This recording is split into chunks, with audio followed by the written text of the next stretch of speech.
Hello and welcome to another Red 9 demo. Today we're going to go through an update that we've just put in, or we're just about to put in, into the ReDirect systems. And we're going to start by just showing you a sneak preview of where this is hopefully going to go. This is a test file for a client. This isn't in the code base. We've got a lot to work out before we can get this running properly. But this is a redirect with quads. So what I'm going to do is we'll just open up the redirect tool itself, which is this thing here. We'll go through all of this in a second when we set one up. But I literally just want to show you quickly what this is. The end goal is. The end goal is to be able to do things like this. Grab that horse, grab that pivot, and have him bend round corners and redirect properly. So we'll end up on this file. Let's start with something a bit more simple. Let's start with a rig and a walk cycle. Something really simple. Refresh that. There's nothing in there. I'll just close that down actually. Okay, let's open an animation up. We'll go to the Anim. We'll point it to our walk cycle, which is somewhere in here. Where is it? Walk cycle there, walk cycled. Just reset the options because I want to load it as it was and load the data. Okay, so at this point we have a 30 frame loop. That's all it is. It's 30 frames worth of data, and I've pre-post cycled it so it walks off into infinity. And what I want to do is I want to just re-guide him around the environment basically. So at 30 frames, we're going to open up the redirector systems.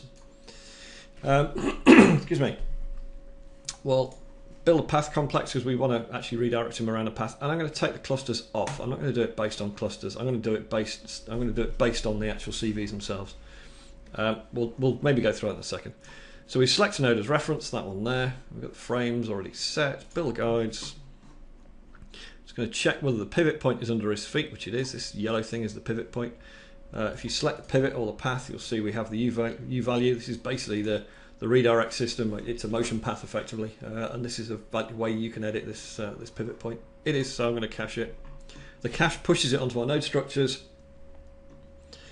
and at that point make live becomes available. Now then, previously what you had to do is you'd go into CV mode, you'd grab the CV, you'd move where it was and you'd apply it, and you'd do that for every iteration for every test, which is kind of slow. So the make live now does that, and effectively means that this redirector is now live. So I can grab any of these things and just move him around, maybe move that around, yes, put a rotate on those around there, I don't know, do all sorts of funky things. And the reason I've gone into CV mode is because as you can see I can grab these nodes and I can just move them around, and with soft select you can just bosh all of that and just move them around as you want. And like I say, this is live, so if I just let him play, off he goes around the path that we've just redirected. And because it's live, it's really quick to iterate on. You know, we can just let's size that down a bit more. Let's do something a bit more like that. There we go.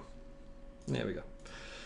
So that's a 30 frame walk cycle. It's taken me what, 2 minutes, because I was talking through most of it, to set that up, have him move it, and have him walking around. Now the important thing is that all of the data about this is cached in the scene. I can save this scene off. I can come back in tomorrow morning, reopen Maya, reopen the UI, and all the UI will reflect the state this is in. So including the make live and all the systems that are connected to it. So it's not, you know, it's not a cached in the UI itself. It's actually cached in the scene. We've always got the blend to original, so we can always get back to where we were. And when we're happy with everything, we just get to that and we go apply, let it rip through it. Dink, delete the guides, and there's him now walking around the environment nice and happily.